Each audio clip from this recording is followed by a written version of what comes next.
How to customize Evernote templates.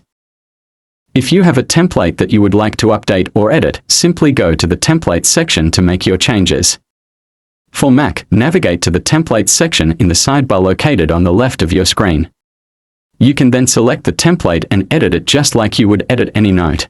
And for Windows, navigate to the Templates section in the sidebar located on the left of your screen. You can then select the template and edit it just like you would edit any note. And for the iPhone and iPad, tap More in the menu at the bottom of the screen, then select Templates. You can then select the template and edit it just like you would edit any note. For the Android users, tap More in the menu at the bottom of the screen, then select Templates.